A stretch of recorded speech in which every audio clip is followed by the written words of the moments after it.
बिस्मिल्लाहिर्रहमानिर्रहीम। मेरा नाम डॉक्टर अरसलान है। मैं लाहौर से बिलोंग करता हूँ। हम 3 दिन के शुगरा टूर पे आए हुए हैं टियांशी इंटरनेशनल की तरफ से। पहला जो दिन था वो हमारा बहुत अच्छा एक बिज़नेस डेवलपमेंट एक ट्रेनिंग सेशन था हमारा, जिसका मोटिव था, जिसका एजेंडा था लीडरशिप ट्रेनिंग।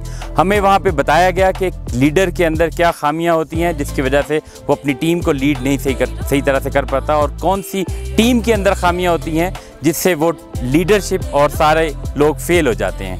आज हमारा तीसरा दिन है जिसमें हम यहाँ पे सिरीपाए आए हुए हैं, और ये हमारी क्लीन एंड ग्रीन मुहिम है जिसमें हम यहाँ के जितनी गंदगी है जो लोग यहाँ पे विज़िट करने के लिए आते हैं और इसको गंदा करके जाते हैं, हम उसको क्लीन और ग्रीन बनाने के लिए हैं। आप लोगों को भी एक मैसेज है कि आप भी हमारे इस ब्यूटीफुल खूबसूरत पाकिस्तान को क्लीन एंड ग्रीन रखें। न सिर्फ हम अपनी सेहत का ख्याल रख सकते हैं, हम अपने इस क्लीन एंड ग्रीन मुहिम से हम अपने पाकिस्तान को खूबसूरत बना सकते हैं। टाइम्स को 26th एनिवर्सरी बहुत बहुत मुबारक हो। Better times better life.